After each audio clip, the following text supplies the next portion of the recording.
Welcome to The Real Review, sponsored by Parametric and Lazy Ape Studios, where you get some of the latest happenings, real thoughts, and perspectives in the world of film and television.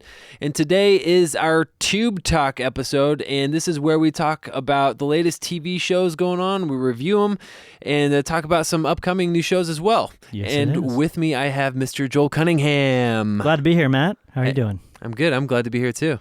Are you? I'm super pumped. I'm questioning it. I'm always pumped. Are you pumped? I am pumped. I'm pretty pumped too. Pump it up. And I haven't even been taking any artificial substances. Okay.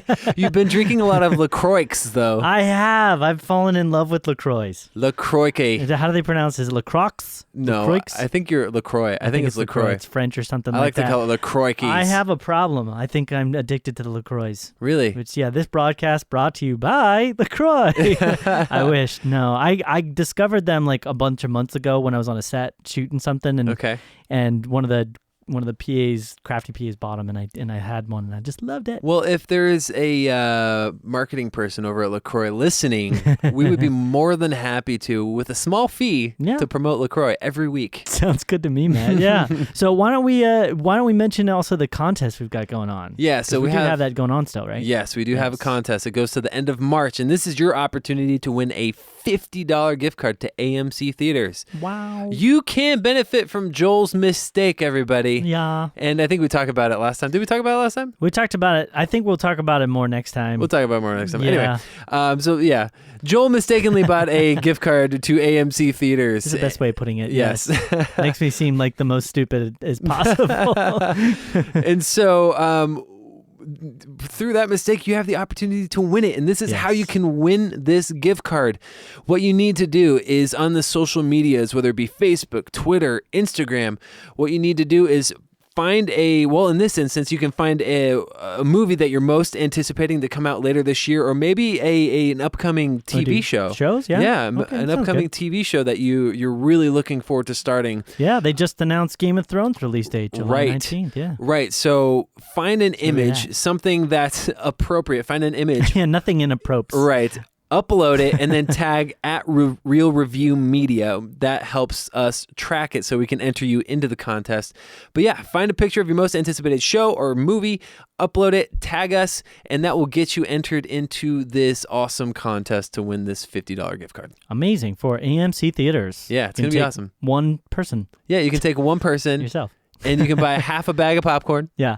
And if it's a 3D IMAX film, it'll get you halfway there. And you can get like one half of the glasses. You get half of the glasses. There you go. And you get to sit in the lobby and watch it from there. Yeah. Through the hallway door. Yeah. Best idea I've had. I don't know how they would do this, but they should start opening theaters where they actually play commercials during the movie. What do you think of that?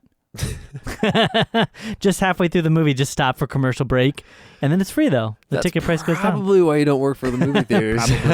Probably why I don't. But yeah, awesome. So why don't we get to actually talking about some TV? Let's talk about some TV. Yeah. So last week we actually had a special panel review of Logan. Yes. And so we didn't actually get a chance to get to our Tube Talk segment, which was a ton of fun though. So if you haven't had a chance to listen to that, definitely go back and listen to it. Which is a really good time. Logan was a quality film, guys. So if you haven't seen it, go check it out. But so we're gonna actually play a little catch up, but at the same time talk about some cool stuff. Yes. First, let's start with The Walking Dead because we had an episode last night. Sounds great. Yeah. So we've had 2 episodes now. So I'm gonna kind of summarize my overall thoughts on both episodes, kind of put together here. Do it. I'd say that it's doing good and bad things. Okay. There's things I like about it. There's things that I absolutely could care less and are kind of frustrating to me at times. I think people are one of the things that I'm really liking, and they're continuing on with this idea that I talked about, I think one of the prior episodes, is I'm loving the way that they're treating zombies now, which is that they're a more realistic, in my mind, threat to the people in all locations. They're not like this. In the past, it was like you'd see one walker and everybody would at times, if it was the right circumstance, they'd be like, oh my gosh, it's a walker, it's going to bite us and kill us. Right. Now it's like this most recent episode, we have Carol who basically sits in a tree and just like stabs them in the head with the sign. Yeah. You know what I mean? And it's realistic. I mean, that's all you got to do is just like one at a time, just poke them as they come at you and kill them. So I'm liking the way that they're doing that, and I'm liking the way that they're treating that. Some things that I enjoyed about the episode prior to the last one. Yeah. I thought it was cool that they gave more time for Rick and Michonne's relationship to kind of be fleshed out and give a sense of like where they're at and where they're going. I thought that was pretty awesome. I still feel like some of the things that they're doing, I don't necessarily know. So some of the more bad elements is, especially in this last episode, it doesn't really feel like things are building very much at this point. It feels like they're just kind of like trying to move chess pieces around, but there's not really a clear end goal. And I think if they had presented, back when Rick finally got the resolve to do this, if he had presented an end game goal, he's like, we got to get this person, this person, this person, and then we're going to mount this offensive and we're going to do this thing, and we need to get it done by this date. Then it would have given me a clear picture of sort of where they're at with the story. Yeah. But right now, it just kind of feels like everybody's trying to do these different things, and they're kind of all self-motivated. Yeah. And I don't really know where I'm going with the story. They could flesh this, trying to get the people out together to fight against, the saviors for the next 5 episodes. I don't think they will, but they could, in the way that they're portraying it and they're projecting it. And the thing that really, really ticked me off at this last episode, and this is kind of maybe a bit of a minor point, but I really didn't like what they did with Morgan. Okay. It just really kind of upset me it made me feel like they made his character, he was way too over the top with the violence and with he's always been this really balanced kind of normal character. Not always. Not always, but they didn't give me a realistic build to that. Right. It really felt like everything was fine. He was doing well. I mean, the beginning of the episode, he's like training the kid and he's talking about these peaceful things. And then all of a sudden, because one guy accidentally, that's on his side, right? I'm spoil it, but gets somebody killed, he's going to choke the guy to death and slam his head on the cement until he's... So it just felt a little over the top. It really made me kind of dislike Morgan a little bit. So Matt, what are your thoughts so far? Yeah, so I know just from talking to you, the previous episode from 2 weeks ago, I actually enjoyed more than you did. Yeah. The Rick and Michonne road trip, post-apocalyptic honeymoon, whatever you want to call that. Yeah. I did enjoy that. For the most part, it felt like, yes, you're right. They're moving chess pieces around the end game. For me, it's they've said what it is, and the end game is to get the team together. Yeah, and the team being all 3 colonies to fight Negan. So how is that? I mean, I gotcha. I don't know how that's guaranteed to be enough. He hasn't like done work to put together a plan. He's just kind of thrown this together as is. I mean, I don't know. Right. So, in this most recent episode, I actually really enjoyed it. The chess piece movement for this episode, and if you haven't noticed this, if you've listened to Tube Talk already, we spoil things in this. So yeah, spoiler warning. Yeah, spoilers. It's all good. But this was an episode to get Ezekiel and Carol on board. Yes. That's what the whole point of it was. I didn't mind the Morgan stuff as much, and that's probably why I liked the episode maybe a little bit more than you did. Yeah. Is Morgan, I mean, we saw him in episode 1. Yeah. He disappeared till in the middle of episode 1, season 1. And then he disappeared until season 3, sometime in the middle of the season, and he was crazy. Yeah. Like he was just absolutely crazy. Yeah. And he's gonna kill everybody, and he's like clear, he's not talking about stuff, he's not talking straight. And then we finally see him. He's not crazy anymore. He's kind of come out of it. He had a mentor help him get out of it and learn, how to hit people with a stick like Donatello from the Ninja Turtles. But so now something traumatic happens to him. And my takeaway from it is that he had kind of become, and this is probably the writing, they didn't do a very good job at representing this, but he's kind of become the father to this Benjamin kid who died. Yeah. And so that's bringing up all these like issues with his own kid. Yeah. And so he's being transported back to his days where he was writing clear on everything. And he's like, spouting off nonsense and going crazy. Yeah. And so I understood that. I understood where he's going. I liked the compassion that Carol showed him. Mm-hmm. At the end, it was like, hey, you know what, you can go, but don't go, kind of like what Ezekiel said to her, like, here, stay here and kind of clear your mind. Yeah. And then they gave you that cliffhanger. He's not just using that stick anymore. He's sharpening this thing. It's a spear now. Which I thought that was cool. I think this is the sense that I'm getting. I feel like these are elements that they could have actually rightfully played out over a couple episodes, but the first half of the season was so wasted with just nonsensical stuff that instead of getting these natural, like even Eugene just goes from like black to white. He's like good side, bad side. It's like instead of getting this natural sort of progression of these characters moving into these different ways of acting and these different ways, even Carol shows up and she's cured. Right. Like she's fixed. Right. So it's like instead of giving these natural like push towards something and like a segue that kind of like over time changes their mind and their feeling, we just get this 1 or 0. It's like on or off. They're ready to go or they're not, you know? Right. And so I would have just liked to seen in the beginning of the season start setting up the fact that, you know, Morgan is going to essentially break at some point. You know what I mean? Well, that's just another thing is where they kind of did because he did shoot, you know, the gun, but it I don't know. Yeah, you're right. If they were going to do anything, these would have been episodes to have in the first half of the season, like you're saying. It would have been better. These would have been better fillers than what we got in the first half of season 7, for sure. But yeah, what they're doing ultimately is just to get people on board. Like you're saying, I totally agree. It's chess pieces. They're getting ready in these last 4 episodes, I think. Yeah. To get an army together, and that's what I can see is a point. You know. Yeah. So yeah, if you had to rate this last one that aired last night, what would you give it? I give it a 6.5, I think, out of 10. I said a lot of bad stuff, so it sounds like worse, but right. Yeah, I'd say probably 6.5 out of 10. I would give it a 7.5, mainly because it didn't have a zombie rope like in the first half of that would have been first amazing. episode of this half. That would have been great. That would have added some interest for me too. I would have given it like an A. Yeah, there you go. Awesome. But yeah, so that's it for this last episode of The Walking Dead. Next, I want to move into Legion because the episode that aired 2 weeks ago, so 2 episodes ago, I really was not on board with. I was really kind of bummed out with. I did not enjoy it. It was basically David stuck in the astral plane, and kind of dealing with that. You learning about the husband, you know, Mr. Scuba Man and his ice cube castle, which the whole side of that, some of the aspects of that was cool, like the beginning scene. Yeah, I did enjoy, but I just didn't like it overall. There wasn't a lot of character development, and it was, Anyway, I didn't like the Carrie story and kind of how they did that. However, let me say this, Joel. Mm-hmm. This episode that aired this past Wednesday, my favorite episode of the season. Absolutely, hands down, my favorite episode. Yeah, it did have pretty much agree with you too. It had its abstract moments, which I'm still having trouble getting on board with. Yeah, but we got the most plot. I feel like we got the most description, explanation for things that are happening. Mm-hmm. We're learning a lot more, and it was visually. Not just like the abstract storytelling of it, but visually we saw some cool action things happen. Yeah, and it was awesome. David, we find out that David, the whole time they're like, you're not schizophrenic, you're just a mutant and you have abilities.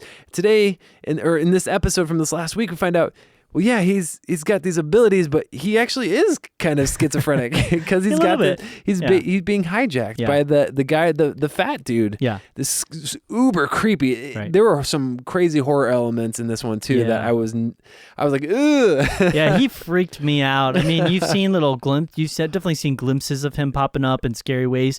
This was the first time you've gotten like a full body appearance. I feel like of him tangibly being in like the room with other characters and interacting with them. And he was freaky. I mean, he just scared the crud out of me. Yeah. I would have done the exact same things. I really liked this recent episode because I think, like you're saying, you really got a sense to actually get some details. It felt like there was some forward progress in some different areas. You know, he rescues his sister and he goes in there. And I thought the fights that he was doing when he goes, because you're wondering, like, well, how is he going to go kill these people? Like, how is he going to get in there and do, and then you get to see how he does that. He's like invincible going in there. He's like invincible. And it was really scary and weird and cool at the same time, and also kind of like, ooh, that's horrible. One thing I didn't understand is why he didn't let his why they didn't let his old psychologist out of the cage, or out of the prison. They don't really explain that. They're just kind of like, yeah, peace out. Sorry, buddy.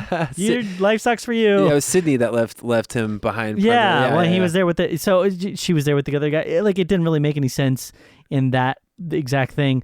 So this show has been. So there's another show I'm watching. Okay. We haven't talked about this yet. All right. Yeah, and I think you might be watching the show too.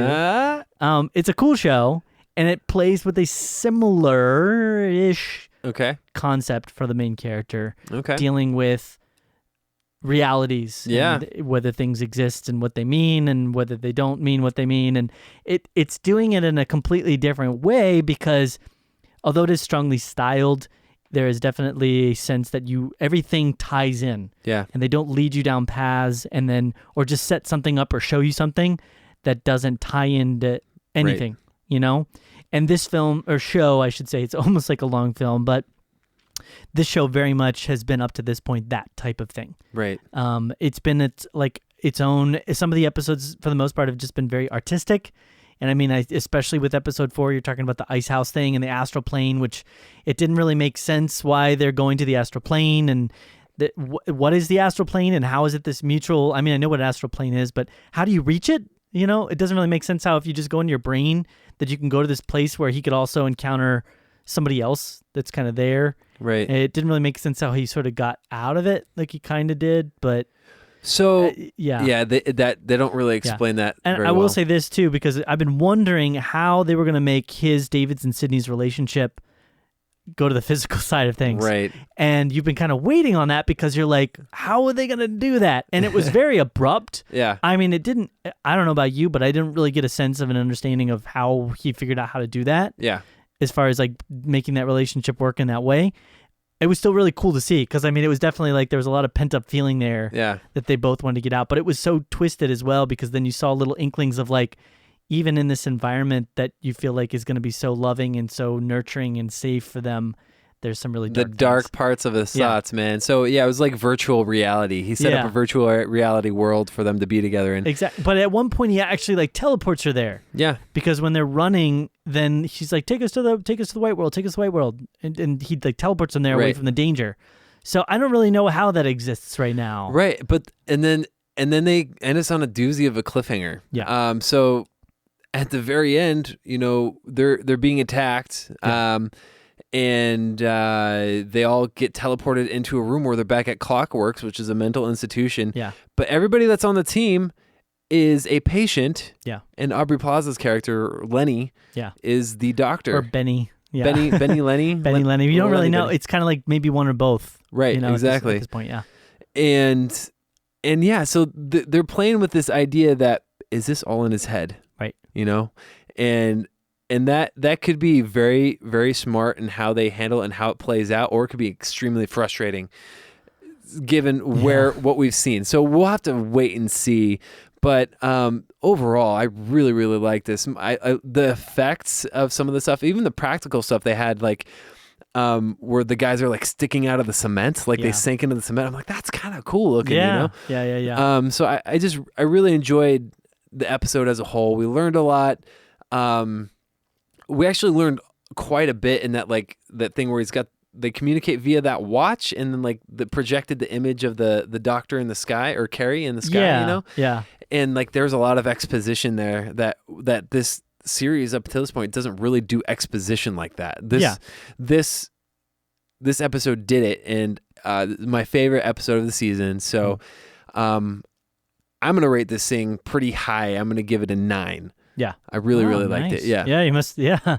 I'd give it an 8.5. Cool. I hope that in the coming episodes, they continue to go down this direction and figure out ways of giving us actual bits of information that tie into like the real story. Right. And they aren't just artistic. So we got 3 episodes left. We'll see what happens with that. Yeah. And it looks like I would say the first one was probably one of the more grounded ones in a lot of ways, and it was directed by the showrunner Noah Hawley. Right. And this last one is going to be directed by him, so I'm hoping that maybe he's starting with a good solid one that had some good ground, and then maybe the last one will retread some of that. Yeah, for sure. Here's to hoping for that. But Absolutely. With that, Joel, you brought up a show that you were watching actually on our last Tube Talk episode, and you didn't get a chance to finish it yet, but you have had a chance to finish it. Yes, I believe you're talking about O.J. Simpson, the American Crime Story. Yep. So this is O.J. versus the people versus O.J. So I finally had a chance to get through the show in its entirety and kind of put my thoughts together for the entire show. And I'd say overall, I was left with liking the show. Okay. I think overall, like grand scheme of things, I did enjoy the show. And I think the thing that really stuck with me overall was not the social commentary, wasn't the acting. The acting wasn't awful. There was times where there was some pretty like not the greatest acting. I think a lot of that actually came from the casting, Okay. which we talked about. Some of the characters I just really didn't feel, especially Cuba Gooding, unfortunately. Yeah. It's not that he did a bad acting job. I just don't see, he doesn't look like O.J. Simpson. Like the physical representation of this football player, O.J. Simpson. I mean, O.J.'s a bigger guy. He's like intimidating. He's like a guy that girls like want to be with. That's one of the, he's a player. Cuba Gooding's a nice looking guy, and he's the nicest kind of guy, but he's small, right. twitchy. So he didn't really get there for me. I think the two real standout roles for me in this film was Sarah Paulson, who played Marcia Clark, and then also Sterling Brown, Christopher Darden, which I believe he won an award for this award. Yeah, Very for cool. for this role. I think they did an amazing, outstanding acting job overall. The rest of them just okay to bad. But the thing that was, I think, really good in a sense is that even though I knew, and this is a show that can be suspenseful, even though I knew how it was going to turn out, even though I knew how it was going to end, OJ gets off, it still left me wondering in a way. Like it's still, there's still like way back in the back of your head, you're going, maybe? Maybe they'll throw a twist, and things will just go in the opposite direction. And you really got a sense of feeling for the characters and a lot of them for where they're going with it. You really got a sense, especially I think with Sarah Paulson's character, for the difficulties that she faced being the the lead, person that's prosecuting OJ. You really got a sense for what she was dealing with, and you got a sense for even Sterling, for in a lot of ways. And this was something they did that was like really interesting. I'm gonna, spoils here, but at the end of the show, they did in the very last episode, which is like the verdict episode, they showed actual footage of people reacting to the verdict coming out of OJ. From when it actually happened. Right, from when it actually happened. So, like, they went in the vault and got that. Right, they went in the vault and they got that. And it was so weird and kind of sad in a way to show, because you see, and we're not going to get, obviously too racial here, but the two sides of it, you have basically white crowds of people. Yeah. And then you have basically black crowds of people. And one side is just like, oh my goodness, I can't believe he got off. Yeah. And the other side is like, yeah, he got off, celebrating, blah, blah, blah. And less than it being like a racial indicator, it was more just a sense of where we are as a country. Right. We're that divided. That is sad, yeah. And it's like, wow, that divide is so strong there that, and I'm not saying who's right or wrong even, it's just like a sense of like, wow, that divide is so aggressive. Yeah. Oh, yeah. That there could be that polarizingly different between the two. And so you really get a sense of that. You really get a sense of the suffering that a lot of people go through in this scenario, and it's kind of just a bad situation overall. I think cinematography-wise as well, really good for what it is, for television. Really good cinematography overall. Awesome. For what it needed to be, and renewed my interest in it. It ended up having me look up some old stories about it figuring out did that really happen? Was that really true? I would say the one thing that they definitely did, and this might have been like a creative liberty, to bring certain points of the show to like a bigger head, was they definitely played up certain like causes that certain people took within the show, like certain personal issues that they had. And even in certain conversations, like I don't think that they knew exactly how these conversations went down, how they were said, how people acted. And so they kind of formatted a drama there to kind of help, I think, in aiding the overall sense of where some of these characters were coming from with some of their frustrations. Yeah. So if I had to overall rate this, I think on a scale of 1 to 10, I'd probably give it an 8.5 out of 10. Okay, cool. So pretty darn high. That is pretty good. Yeah. Yeah, nice. That's actually good to hear. I'll have to actually check it out. Now, I love Sarah Paulson. Yes. I've seen her in some of the American Horror Story stuff, and she's great in most of that stuff. So the two bad ones, Cuba Gooding for the most part, and John Travolta. Okay. And JT, it wasn't, huh? Yeah. Again, it's not because they did a bad acting job per se, but just their acting style and who they are, their mannerisms, prevented me from really seeing them as those characters. Grease lightning. There you go. Yeah. So awesome. So that's that show. Matt, you also had a chance to watch a show. Yes. And kind of put your thoughts together on this, and we mentioned it. What show is this for you? Yes. So I just recently finished the very first and to this day only season of Sneaky Pete. Ooh. and I really, really like Sneaky Pete. Okay, very nice. Yeah. Very good. So I don't know much about the show. Right. Yeah. Okay, so it's about a con man who's on the run from a vicious gangster, takes cover by assuming the identity of his prison cellmate, Pete. Sneaky Pete, there you go. He ends up reuniting with his estranged family that threatens to drag him into a world just as dangerous as the one he's escaping from. Okay. It's kind of funny. He's got to do a lot of balancing acting. So the main guy, Pete, actually his name's not Pete, but he's pretending to be Pete, played by Giovanni Ribisi. His name is Marius. Nice. Who I haven't seen in a lot. For a while. He is so dang good. Let me just say that right off the bat. Yeah. He is amazing. And he's almost like one of those actors where, you're right. You haven't seen him in a lot, but it's kind of, you feel like it could be really easy to take him for granted. Yeah. Because he's just really, really talented. He's kind of, Sneaky Pete, like that almost like paints an image in your head of like what that person would look like. Yeah. He looks and plays that part so well. What I would say is this is more like a white collar for grown-ups. Okay. So it has to do with Marius, aka who assumes the identity of Ethan Embry's character Pete. Yeah. From his, they were in prison together, and one thing they do, they set off right from the beginning is Ethan Embry, the real Pete, is talking about his family all the time, and Marius, played by Giovanni Ribisi, who takes Pete's name, he's got like an amazing memory. Okay. And he remembers all of the stuff that he says. And so he's got to escape his past life. So he's like, why not just take Pete's life?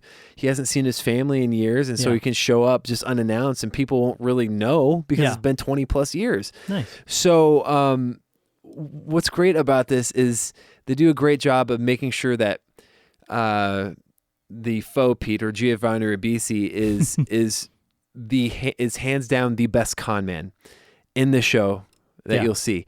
And that's some of the best stuff. Like you'll see like people trying to pull one over on him, but he's like, "Nuh-uh, I got you." So he catches it. Yeah. Right. So there's a bit of humor to the show. Yeah, there's a little bit of humor. I would say it's more of a drama, suspense, and then comedy kind of on the tail end of it. Action? Does it get towards any like violence or? There's a little bit. Okay. I would say that stuff is usually when Bryan Cranston is around. He's the main. Imagine that. Right. So he's the main antagonist. I would say he kind of goes a little bit Heisenberg in this. I guess. Is he full Heisenberg, or is it like he's like 70? He's like 75% Heisenberg. Yeah. Gotcha. So he's got a full head of hair. Yeah. And he's maybe a little bit more logical, less emotionally driven. Gotcha. He's not a chemist. Right. Yeah. He's not scientifically proven at all. Gotcha. But he's really great. There's actually one monologue that happens a few episodes in that he just goes on talking about something that happened in his past, and you're like, man, all the little quirks and mannerisms. He's so good. He's a great actor. Yeah. But yeah, he's great in this. He's actually a producer. I think he helped write a lot of this stuff. Oh, cool. I did not know that. And yeah, I didn't know that for a while too. But just really, really good. One thing they dive into also is that you learn a lot about Pete, faux Pete, Marius's character, about his past. And he actually has a bunch of friends that are all con men and con women that he actually has worked with in the past. And you actually get hints of that. It kind of reminds me of Ocean's 11. Okay. And that's really where it shines too. All those interactions that he has and some of the cons that they're trying to pull off and stuff like that. You're like, oh, this is really, really cool stuff. Oh, that's cool. It dives into that a lot. And I just really, really enjoyed it. Side note, Graham Yost, who helped develop this, developed Justified, the series with Timothy Oliphant, which I really liked. Yeah, I've heard good things. I've actually never watched it. Right. So I've heard good things. Justified is really good. And I was watching the show. I was like, he's from Justified. Oh, that other character, he's from Justified. This other character's from Justified. Sure enough, they're all from Justified. I'm like, what is happening here? I'm like, oh, okay, Graham Yost. He that's why. They have all the Justified alumni on there. Which tends to be the case. A lot of times the showrunners bring their characters and actors from other shows. So Right. It's not characters, actors. Right. It's not any different from Christopher Nolan having Tom Hardy in one of his movies. So directors do it a lot. I really recommend this movie. I can't recommend it. Yeah, sorry. Yeah. This movie. We're talking about movies, so yeah. When you binge watch a show for 10 there you go. episodes, That's it's kind of true, like a really long movie. I can see that, yeah. But and with the length that some of these shows are at now, it's crazy. Yeah. It's really crazy. But I would really, really recommend this. If you're into stuff like that, it's R-rated for sure, mainly for language. But yeah, don't have your kids around while you're watching it. But it's really, really great. I'm gonna rate the show overall as a 9, and I'm looking forward to next season. Really cool. That sounds awesome. I'll do my best to check that one out because I hadn't heard a lot about it, but I love Bryan Cranston, and I'm excited to give Giovanni Ribisi another chance. I haven't seen him in anything, I think, since, Avatar, I think maybe. What? He wasn't in Avatar. Yeah, he was the bad guy, the main antagonist. I can't think of his name right that's now. That's right. He was, yeah. Okay, I totally forgot. I kind of blocked that out of my mind. It was such a silly character. Parker. Yeah. I remember him from yeah. Flight of the Phoenix and Gone in 60 Seconds. The first thing I actually remember him from was Friends. I mean, that's right. probably the first thing I ever saw him in. But Which is such a crazy role. It's so goofy. Yeah, but I'm looking forward to it. I'll try and check it out as soon as I get a chance. Yeah, I would check that out. But cool. So that's it for Sneaky Pete. There wasn't a new episode of Arrow on this week, so I want to move into that. But we can talk a little bit about the last episode of Arrow from 2 weeks ago. Okay. Just a big reveal. We learned who Prometheus is, who was the big bad. He was an alien. Right. No, he ended up being Adrian Chase, who was the new DA, which is really frustrating for me because I was really liking the new DA. Up until this point, all the DAs have been against Oliver, against the Arrow, and kind of like railroading his missions. And he's been very helpful, very supportive, and very cool, and I've really liked him. Yeah. And then we find out that he's the main antagonist. Totally bummed out by that. I don't know where they're going to take it. I'm still frustrated by Felicity. She's joining this Helix group, this like hacktivist group where she's feels purpose and empowered, I guess. I don't know. But that's just kind of a brief synopsis. So I can't, whatever. If I have to rate that episode, I was kind of bummed out a little bit. I give it a 6.5. Gotcha. Okay, so moving on, because I know we're both caught up on this. We're going to talk about The Flash. Yes. Okay. I like The Flash. I like Barry Allen. I like Grant Gustin. I like the characters in The Flash. And we've hinted on this as we've talked about it in this most recent episode. But this season is so frustrating, dude. It's so frustrating. And we've had a chance to talk about this a little bit, but I'm so over a lot of the same things that are happening in the show. Yeah. This last episode even was frustrating. People are just making dumb decisions. They're being really selfish and they're being really stupid. Yeah. And they're not providing a good explanation for why these characters are acting the way that they are a lot of time. And it's just coming across as like really contrived that they're trying to set up these realistic reasons for why things, well, not even not realistic, but these reasons, just reasons for things to happen. Right. Because you're questioning. Okay, well, Savitar is in the Speed Force, right? Yep. Or he's trapped in the Speed Force. He's trapped in the Speed. How are they going to get him out?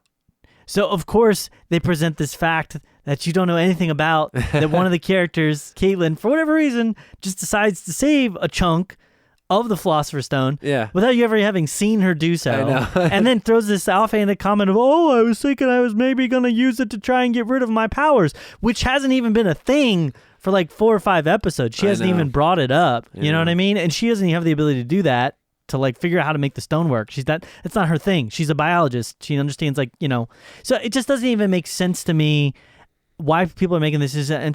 Iris making the decision that she did with the ring, of just deciding, well, she's not going to be marrying him because he proposed under the wrong set of.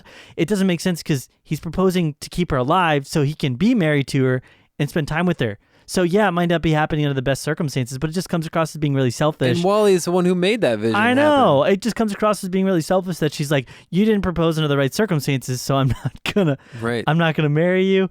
I mean, you've got all these different things that are just really, Barry doing the thing with grabbing it and just going out there by himself. So instead of saying what he's going to go do, he decides to just make this decision up on his own. Wally? I'm sorry, Wally. Yeah. Sorry, Wally just decides he's going to go out there on his own and just throw this thing in the Speed Force. He was frustrating too, that episode. Everybody for the most part. The only redeeming qualities right now, you've got Cisco, who's at times... He was better this episode. He's better, and then HR... Harry, I guess at this point it's HR / Yeah. So they're kind of like the two. Okay, parts of the show. But I just feel like it's collapsing under the weight of all these contrivances that it's starting to put together. It's kind of, even though they're not directly like talking about it, and they did bring it up actually. It's back to this whole Flashpoint thing. Yeah. Which I get the story element. I get it. It's a thing, but it's really the whole season is being crushed under this weight of this thing where. Yeah, and here's okay. Well, that's why Savitar is there in the first place. They even said that. Right. So here's the thing: we know. I mean, technically, based upon the science of the show, that they can change the future because of the fact that Barry traveled into the past and did one minor thing differently, resulted in the Flashpoint, which changed the entire future. Right. So we know that based upon the science that's actually in the show, they can change the future. Yeah. Yet they're treating this entire plot line like, well, can he do it? Yeah. Could he do it? Yeah. All he's got to do is change one thing. I know. And then that changes the entire future, and it would be completely different. But they're making it seem like they're going through and like he has to accomplish this and like check it off. It's like there's so many other things that were relevant to that moment that you don't know anything about that could potentially have an impact on it. So it's been frustrating. I wish they had gotten to this part of the story 3 episodes ago. It's, you know what, it's incredibly frustrating. But at the same time, they're still hitting those really annoying TV show cliches that I've mentioned several times now. Yeah.